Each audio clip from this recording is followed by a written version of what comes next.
Hi everyone, a very happy new year.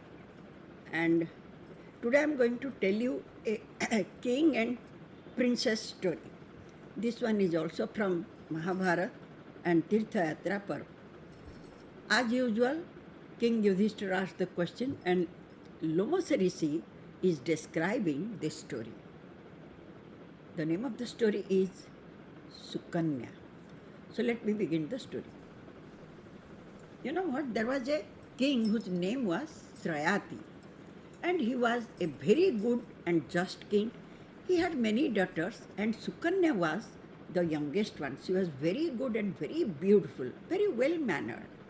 One day, Srayati, with his daughter Sukanya and her maids, he went to the forest just for enjoyment and for sporting on the lake. So when they reached there, Sukanya became very happy looking at the forest. She roamed here and there. At one distant place, she saw a heap of anthill. Means actually, Rishi Bhrigu Vanshi Rishi Chyavan. Chyavan Rishi was son of Bhrigu. So Chyavan Rishi was on his meditation and he sat there for a long time. That is why his body was completely covered with anthill.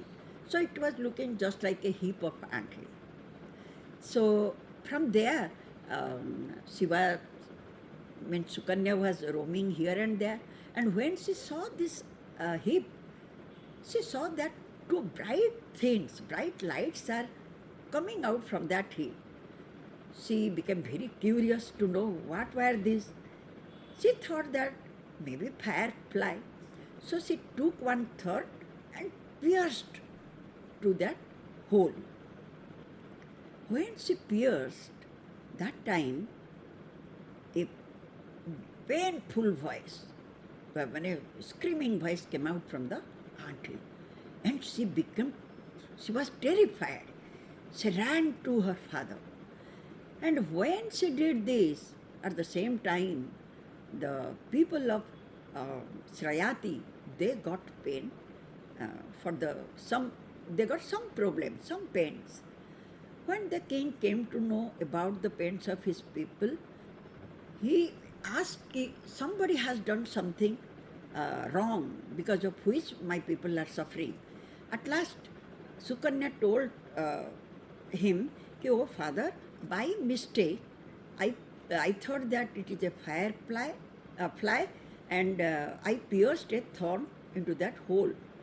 But a human shrieking, crying voice, painful voice came out from that anthill.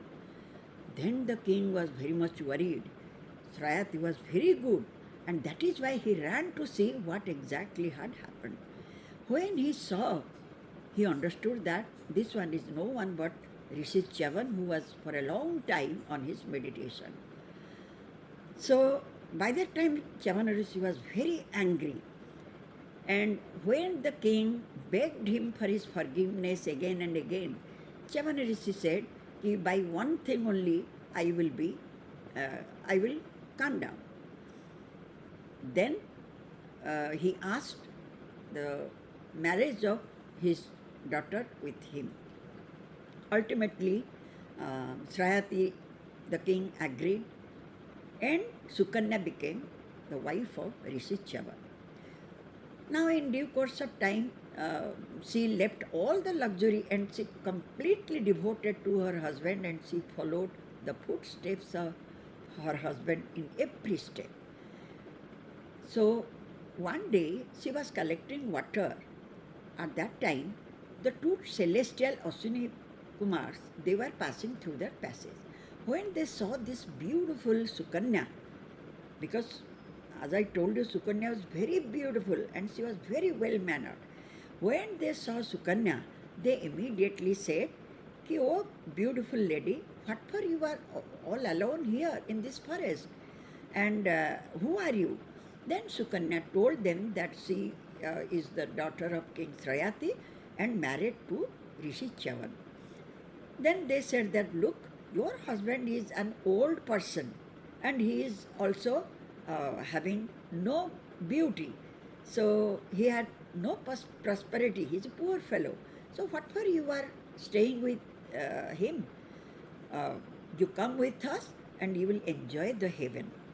When the two Ashwini Kumars told her like this, Sukanya said, "Ki look, I am devoted to my husband and do not utter a single word hereafter against him.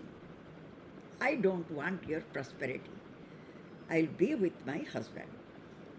Then, uh, when they asked about Rishi Chyavan, she told everything how she got married to him. Then immediately, both the Ashwini Kumars, they felt pity for him and they told Sukanya that ask him to come and take a dip with them in this river. And if out of three she can choose her right husband, then that is good for her. Otherwise, she will be with them. Sukanya agreed. Then these two, she went to the hermitage and told everything to Rishi Chyavan, means to her husband. Chyavana Rishi agreed. He came and took a dip in the river with these two Ashwini Kumars. And to her surprise, not only to her, everybody's surprise, all the three were identically same. They looked same, all the features. And Chyavana Rishi became also very, he got his youth and became very handsome, like these two Ashwini Kumars. Then she has to, as per the conditions, she had to choose her own husband out of these three. So she looked at them very carefully and she also prayed to Goddess Durga, "Oh Mother, help me to find out my own husband." She knew that the celestials, they never blink. So she looked them carefully and saw that two fellows were not blinking while her husband was blinking. Means the one person was blinking. So immediately she said, "This one is my husband." Both the Ashwini Kumar became very happy and they went away. After that, when the king Srayati heard about her daughter and the son-in-law getting back his youth, he also became very happy. And then he came and welcomed him respectfully. He requested his own son-in-law, means Rishi Chyavan, to make one sacrifice. Means he was going to do one yajna where he had to preside. Chyavana Rishi agreed. Then in the sacrifice, actually Ashwini Kumaras were not allowed to take the Somarasa. But when Chyavana Rishi offered the Somarasa to all the deities, that time he also offered the Somarasa to, means nectar, divine nectar, to Ashwini Kumar also. That time Indra opposed him greatly that you cannot give the nectar to Ashwini Kumar. They are just mere servants of the gods. They are the physicians. You cannot give him. They don't have any share. Then Chyavana Rishi said, "Of course I am going to give them because they helped me. They gave me this body. I will give them." When he opposed strongly and he disobeyed Indra's word, Indra got angry and he hurled his vajra to Chyavan Rishi.